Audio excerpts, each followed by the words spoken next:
So we have a question right in front of us. Find the value of under root 16.2 without using calculator. It looks quite tough because we are asked to find the value without using a calculator. And as you can see, it is a value that we couldn't have known without using a calculator, but we have just certain idea of it will be around 4 point something or less than 5, because we know that the root of 16 is 4, and after 16 we have a perfect square which is 25 and its root is 5. So root of 16.2 will must lie between 4 and 5, and it will be near 4. Okay, so we have to solve this by calculations, not by calculator or not by just assumptions.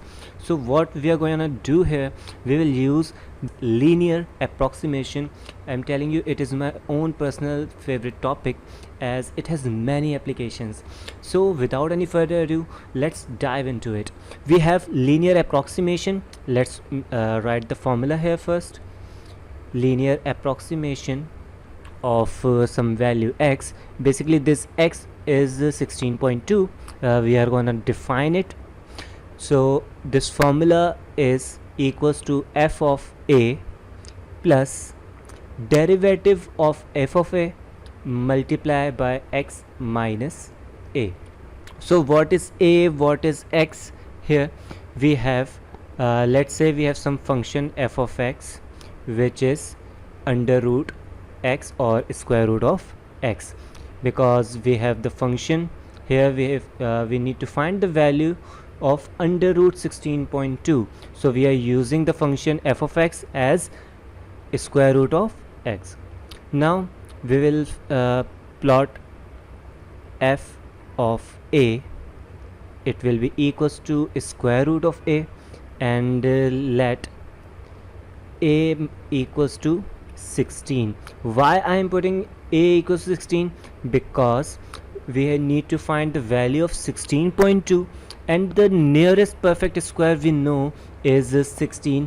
We can calculate its root without using a calculator, so it will be easy for us. So I am using a is equals to 16, and let's put it. So we will have f of 16 is equals to square root of 16. So its value will be plus or minus 4, but let's stick to the positive value which is 4. Now we will need to calculate the derivative of f of a, and we know that the derivative of f of a will be 1 upon 2 under root a. Okay, so now I am using here, let's create some space. Yeah, let's plot f of f prime of 16.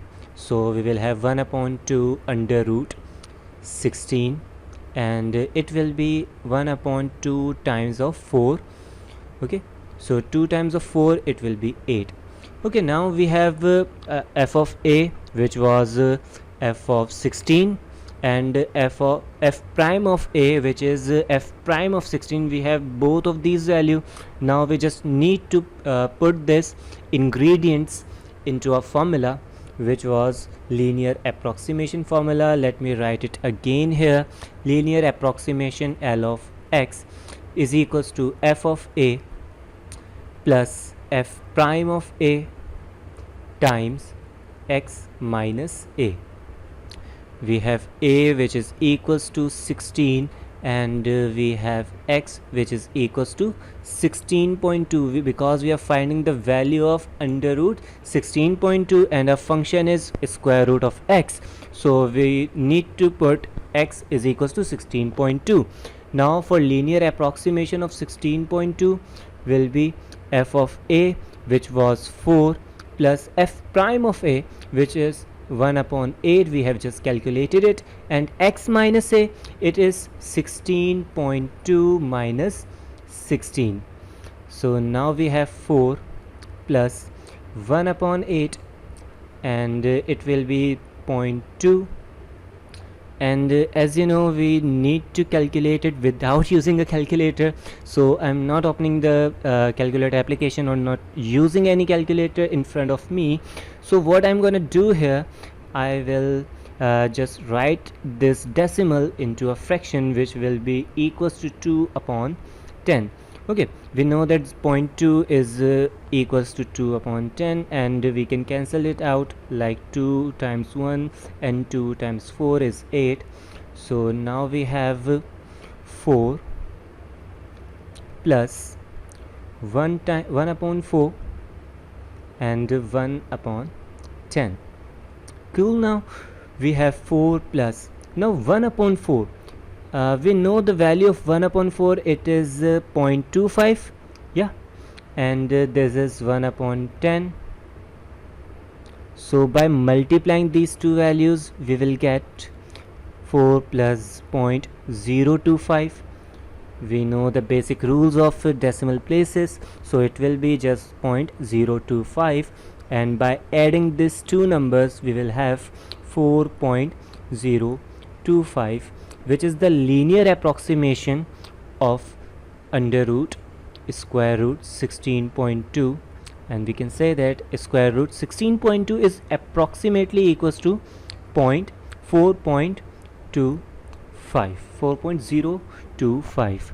So let's verify it. So let me just open my calculator here, and in my calculator I'm 16.2, its square root, and you can see here we have the square root of 16.2 is equals to 4.024922, and so on and on, but we have approximately its answer equals to 4.025. Isn't it quite interesting that we can solve any kind of function using this linear approximation? We can even calculate the values of logarithms of certain values if we know the certain values at some particular points, so we can use this function or this concept in there too. So I guess you guys like the video, so give it a thumbs up and I'll see you next time.